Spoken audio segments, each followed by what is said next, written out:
Now that we know a little bit about reverb, let's talk about different ways of applying reverb to our mixes and work within Reaper or other DAWs. The first concept in order to go down this pathway that you need to understand is that of a bus. And a bus is something that carries audio. You're already familiar with one type of bus in Reaper, and that is the master bus or master track. Let me open up my thing here. The master track, as you are familiar with, is this track over here where everything comes out of. And this is sometimes referred to as the master fader. Sometimes this is referred to as a program or main material. Sometimes this is referred to as the master bus, because each of these tracks sends its audio out and then into the master bus.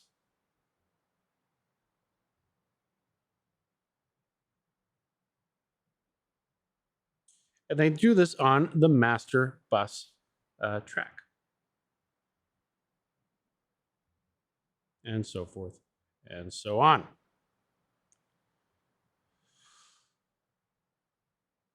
However, there are definitely more opportunities for uses of buses in DAWs or on analog mixing consoles. So let's presume we've got our master bus over here, and this is the fader. Audio comes in here and then goes out over here to a speaker eventually. Oh, my drawing skills are not great. That's a speaker. Doesn't it look like a speaker? Okay. And typically, if we have a track of some sort, as I just showed in Reaper, the program material gets set at this fader and then would come out and go in to the master bus.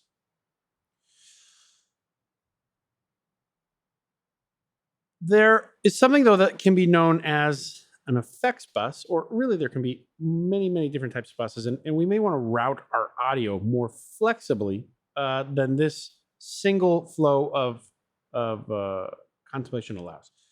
What I mean by that is perhaps we want to mix or process our audio in particular in a way that this in-out doesn't allow for.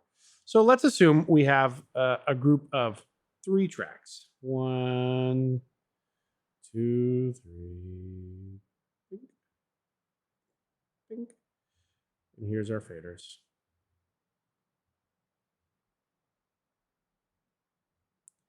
We've got our mix values. There we go. And normally, these tracks simply go straight into the master bus.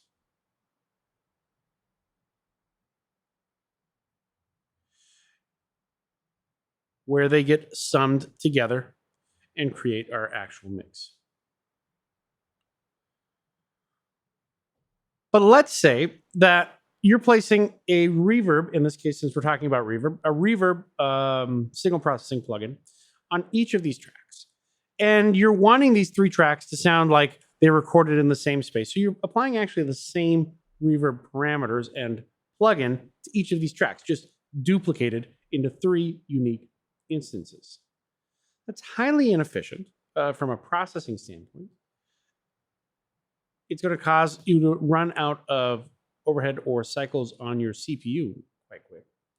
Likewise, it'd be far better if we summed these 3 tracks together before they went into the reverb effects, so that they then push this reverb together, or as a kind of singular audio signal that's been summed together. And this is the case where we can use a bus send to a FX track. So I set this up kind of on purpose. This red one was in our original material that was being sent over, and then we had a group of 3. But let's assume now that this red track right here is our effects bus. This is going to maybe say verb. At any rate, it's our effects bus, our effects track. And what we want to do is we have a verb or a reverb plugin on this track, and we want to send audio to it and then over here. And we don't want to take all of the audio from our tracks and send it to this verb effects bus, but we instead want to just tap into those tracks and grab or duplicate the audio to send over. So let's grab a different colored wire here. And this is known as a bus send. And so I'm going to pretend like we've actually just duplicated our audio, and now we're sending this here as well. Same thing, we will duplicate our audio of this second track and send it there, and duplicate our audio of this third track and send it there. So these three tracks are being summed together and then sent to our verb effects bus, where we have a 100% wet signal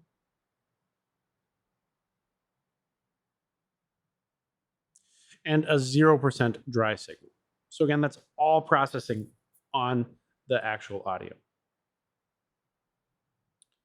This is known as an effects bus, and this allows us to be more efficient in our processing, sum tracks together before they go to the effects, and then mix in those effects back to our master bus before we would bounce them down into a single audio track. How do we do this in Reaper? Well, that's a really interesting question. So let's get out of here. We're in Reaper. And what I'm going to do is I'm going to actually delete all of these plugins that I've got placed on my various tracks. I'm just holding the Option key right now, which allows me to do that. And I'm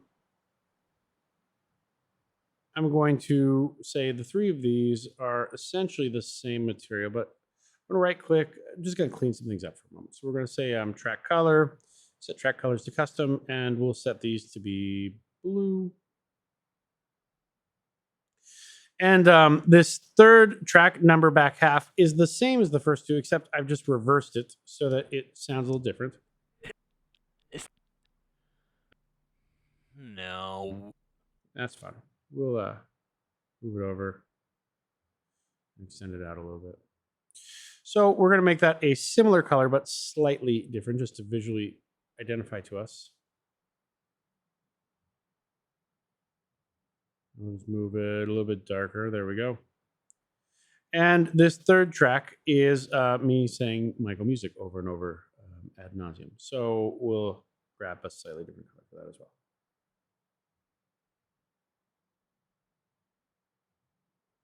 Okay. Oh, actually, we're going to not use green, and that's going to be for a very specific reason. Instead, use purple. It's often the case in DAWs that are colorized or have pre-colorized patterns that effects tracks will be green, or effects buses sends will be green. So we're just going to stick with that for the time being. All right, I'm going to add a new track. We're going to call it verb effects, and we'll make it much larger. I remember if there's no, there's not. And then we'll color it, as I mentioned, we're going to color it green.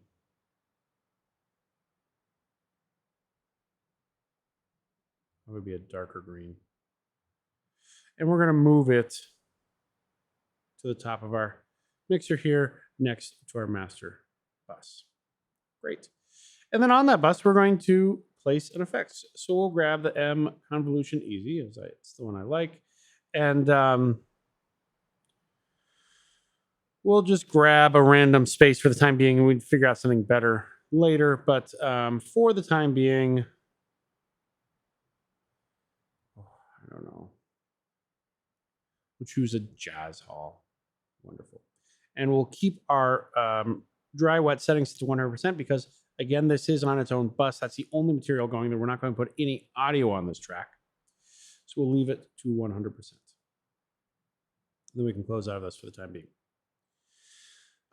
There's nothing going there, so it's fine to leave it as is. Now we'll unmute everything else. We'll make sure. Hold on here. Come on. Oh, goodness. I'm just trying to make that the same size as everything. And then I'm going to right click on this. And finally, this is a personal preference. You don't have to do this. But when I have an effects track that's just an effects track, I like to hide it in my arrangement view if I don't need it for any reason. So I'm going to open up Track Manager here, and I'm going to say I don't need to see this Verb FX in the TCP. That leaves it over here in our mixer, but hides it from our arrangement view.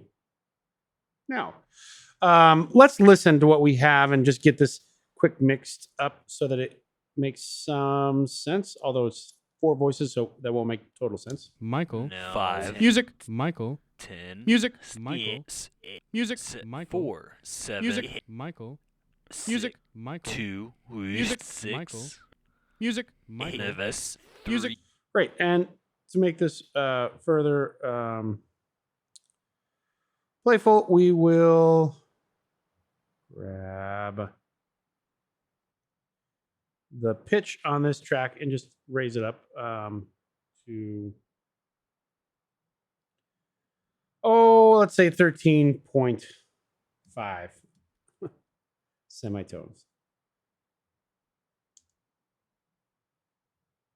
Music. Michael. 2. Music. Michael. Music. Wonderful. Michael. Nevis. Music. This- Michael. 8. Music. Michael. Michael. No. 5. Music. Michael. Music. Michael. Music. Michael. Great. Now let's say we want to pass all of these tracks through a shared reverb, which is what we're setting up as an example to do. There's a couple of ways that we can go about that. The first is if I grab one of these route buttons here, like if I click and hold this button and move my mouse around. Excuse me. Come on. Notice my mouse now has a TRS plug underneath it.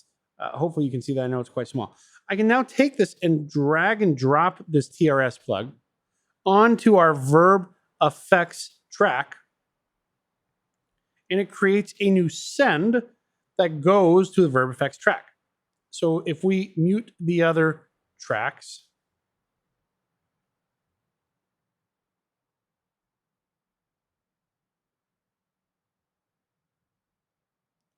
and play this back. 5. 7. You can hear this is now going to the Verb Effects track. So this is being bussed on a duplicative bus to the Verb Effects.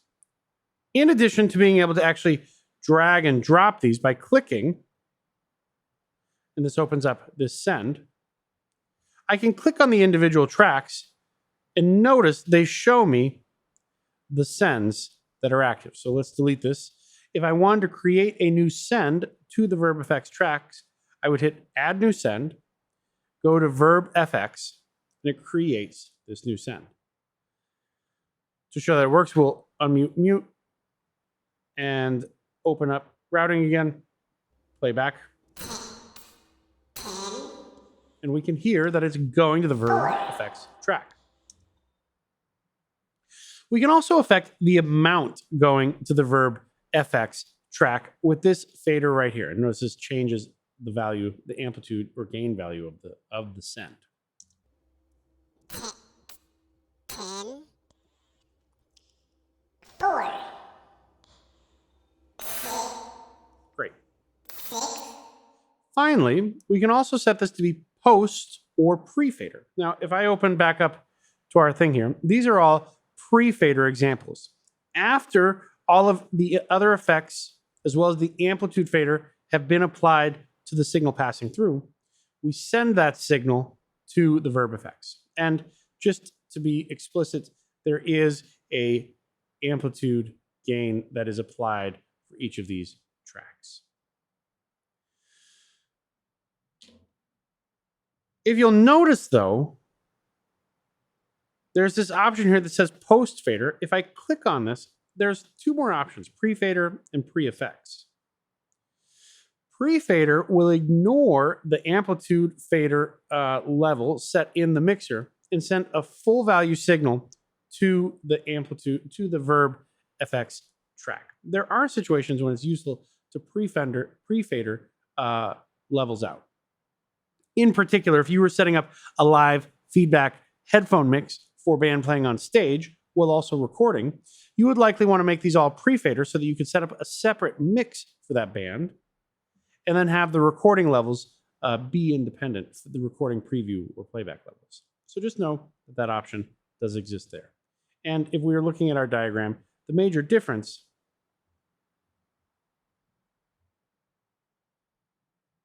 is that it would cut and create a new signal before the fader. Purple is a horrible color on black. I apologize. Wonderful. So we now can either drag and drop our routing, or we can open up routing to check our sends. There's one more way I want you to be aware of, is that we can actually open up the routing for the Verb FX track. And notice over on the receive side, it shows us where we're getting audio from and what those levels are set to. So we could actually be explicit and say, I actually want to get a want to receive audio as well from number back half the length, as well as Michael Music track. And now we can see we've got send set up for all of these. And if we unmute our tracks and play these back, Michael. Music. Six. Music. Michael. Seven. Music. Michael. Music. Michael. Two. Michael. Music. Michael. Nervous. Music. Music. and again, we can adjust those individual send levels. Michael. Music. Six. Music. The other thing that's nice is we can adjust how much of the verb amount we want fed back into our mix. Michael. Music. So this is a totally dry mix right now without any reverb added. Seven. Michael. Music. And because we have this set to Music. 100% and are keeping it at 100%, Nervous. we can then essentially mix the amount of reverb we want Michael. using our mixer Music. amplitude Michael. fader. Music. Michael. Six. Music. Michael. Seven. Music. Michael. Music. Michael. Two. Music. Until it's a tasteful Music. and appropriate amount according Music. to our aesthetic. Eight. Michael. Mike. So that is how to set up a bus or a effects bus track in Reaper. And this is very similar in other DAWs if this is something you want to do. And again, this is a very common operation or routing setup when dealing with a number of tracks that need the exact same type of processing applied to them.